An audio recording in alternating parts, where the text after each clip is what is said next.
અરવલ્લી જિલ્લાના માલપુર તાલુકાના નાનકડા ગામ પરપોટિયાની રેવાબેન કોટવાલ પ્રાકૃતિક ખેતીના ક્ષેત્રે એક ચમકતું ઉદાહરણ બની રહી છે। 2019 થી તેમણે પ્રાકૃતિક ખેતી અપનાવી છે અને તેનાથી મળતી સફળતા તેમને માત્ર આર્થિક રીતે મજબૂત અને સમગ્ર વિસ્તારની મહિલાઓ માટે પ્રેરણારૂપ પણ બની રહી છે। રેવાબેન પોતાના ઘરે બાંધેલી દેશી ગાયના છાણમાંથી પ્રાકૃતિક ખાતર તૈયાર કરે છે। આ ખાતરનો ઉપયોગ તેમના ખેતરમાં ઘઉં જેવા પાકોમાં કરવામાં આવે છે। પરિણામે તેમના ઘઉંની ગુણવત્તા એટલી ઉત્તમ છે કે તે ₹1000 પ્રતિ મણના ભાવે પોતાના ઘરેથી જ વેચાઈ જાય છે। રેવાબેન કહે છે, વડવાઓ પ્રાકૃતિક ખેતી કરીને જીવન ગાળતા હતા। નમસ્તે, મારું નામ કોટવાલ રેવાબેન સુખાજી, ગામ પરપોટિયા, તાલુકો માલપુર, જિલ્લો અરવલ્લી। હું પ્રાકૃતિક ખેતી 2019થી કરું છું અને અલગ અલગ શાકભાજી કરું છું।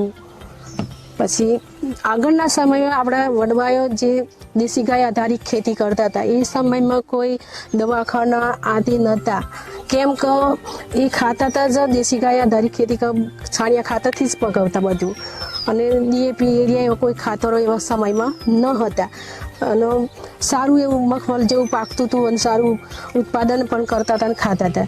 અને અત્યારે શું છે કે આપણે વૈજ્ઞાનિકોએ ખાતરો કાઢ્યો, ડીએપી એમપીકે ખાતરો બધો કાઢે, એટલે ખાતરો ખાવાથી ખાતરોથી પ્રક્રિયાનું ખાવાથી અત્યારે ભાતના રોગો પણ પેદા થઈ ગયા છે, કેમ કે કેન્સર જેવા રોગો વધારે વધી રહ્યા છે, ડાયાબિટીસ આ તે બધું ઘણું બધું રોગો પેદા થઈ ગયા છે। એટલે જો કે અત્યારે અમે પ્રાકૃતિક ખેતી આજે માહિતી આત્મા દ્વારા મળવામાં આવી ત્યારથી અમે પ્રાકૃતિક પણ ખેતી કરીએ છીએ। એમાં અમે દેશી ગાય આધારિત જ ખેતી કરીએ છીએ, ઝીરો બજેટ ખેતી કરીએ છીએ, કેમ તો મેં ઘઉં 2019થી વાવું છું, તો મારા ઘઉં 1000 મણે હું વેચું છું ઘેર બેઠા જ, કેમ કે લોકો લઈ જાય છે સારું ખાવા માટે, ડૉક્ટરો જેવા લઈ જાય છે, બાજુના ગામોના બધા લોકો, આજુબાજુના બધા। હું બજારમાં વેચવા જતી નથી, કેમ કે ઘેર બેઠા જ મારી ખરીદી થઈ જાય છે,